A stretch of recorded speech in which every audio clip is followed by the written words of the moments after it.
You know, there are moments in history that should have been total disasters. And the Battle of Muta, it's right at the top of that list. We're talking about an army that was completely shattered, its leaders gone, facing odds you just wouldn't believe. But somehow, instead of being wiped out, it became a legend. And this is the story of exactly how that happened. So that really gets to the core question here, right? How do you do it? What happens when you're outnumbered, outmaneuvered, and your entire command structure has just vanished? How do you possibly turn certain defeat into a story of survival? Well, the answer, it lies in thinking way, way outside the box. All right, so first, let's just paint a picture of how desperate this situation really was. The year is 629 AD. The place is Muta. You've got a pretty small Muslim army facing off against a massive combined Ghassanid and Byzantine force, and things are about to go from bad to way, way worse. And look at how fast it all falls apart. One after another, the commanders just go down. Boom, Zayd is killed, then Jafar, then Abdullah. Just like that, 3 leaders gone. In the middle of a raging battle, that is an absolute catastrophe. With no one giving orders, you can imagine the chaos.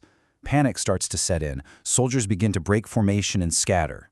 It really looks like this is the end. But right in the middle of this total chaos, something truly remarkable happens. See, an army can't work without a leader. It's just a mob. With the official chain of command totally broken, a decision had to be made. Right there, right then, on the battlefield.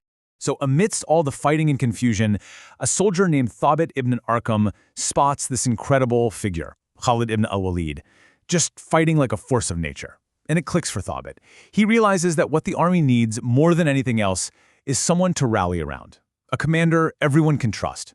So he decides to take matters into his own hands.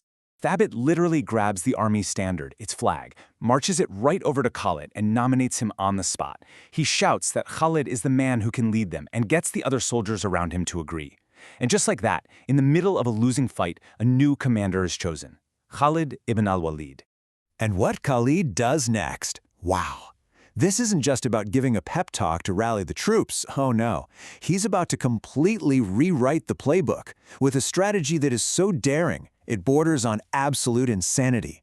So Khalid takes charge and immediately puts this crazy 4-step plan into action. First, he gets things back in order, reorganizing the right and left flanks, the Maymana and Maysara. Then, he does something that goes against all military logic. Instead of making his center strong, he makes it incredibly weak. He creates this tiny little reserve of just 60 or 70 men, and he leads it himself. Now, this isn't an attack force, it's bait. The whole idea is to trick the enemy into thinking the army's core is collapsing, get them to throw everything they have at this one small point, and then slam them from both sides with those reorganized flanks. I mean, just look at the difference here. On one side, you've got this tiny group of guys basically painting a giant target on their backs, and on the other, this massive, confident army that sees an easy kill. The risk is just, it's off the charts. If the flanks are even a second too slow, or if that tiny central unit breaks, the whole army is done for. Everything is riding on perfect timing and unbelievable courage. And the enemy takes the bait, hook, line, and sinker. The Byzantine and Ghassanid forces see this isolated little group and just swarm them. Absolutely positive they can wipe them out in seconds. So now, Khalid and his handful of men are completely surrounded. To anyone watching, this looks like a slaughter about to happen. But this is where the strategy goes from clever to truly legendary. Trapped, surrounded, Khalid gives an order that no one would ever expect. He tells his men to form a defensive circle, backs against each other, shields facing out. They've basically created a tiny 360-degree fortress of men. But they're still hopelessly trapped. So what in the world is he planning? And then he does the unthinkable. Khalid uses his own men as a platform. He literally climbs up onto their interlocked shields, and from up there, he personally leaps down into the enemy ranks. I mean, can you imagine the shock of the Byzantine soldiers? The enemy commander is literally launching himself at them from on top of a wall of shields. And with that one move, he smashes right through an enemy line. That incredible, insane act of bravery, That was the signal. While the entire enemy army is distracted, completely stunned by what just happened with Khalid, those reorganized flanks, the Mahmana and Maysar, come crashing in from both sides. The hunters have just become the hunted. The very force the enemy used to surround that small reserve is now caught in a pincer move. Totally surprised and now effectively surrounded themselves, the bigger army's morale just breaks and they start to fall back. The trap worked. The Muslim army was able to successfully pull back, to disengage, and to survive. So the battle was over, but the legend, well, that was just getting started. What Khalid did at Muwayda would cement his reputation as one of the greatest military commanders in all of history. And just think for a second about the pure physical intensity of this fight. Sources say that in this one battle, Khalid fought with so much ferocity that he broke 9 swords. 9.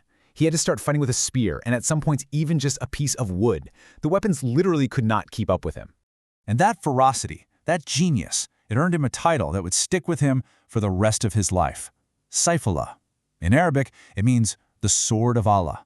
It was a way of recognizing that his skill, both his strength and his strategic mind, were so incredible, they seemed like they came from a higher power.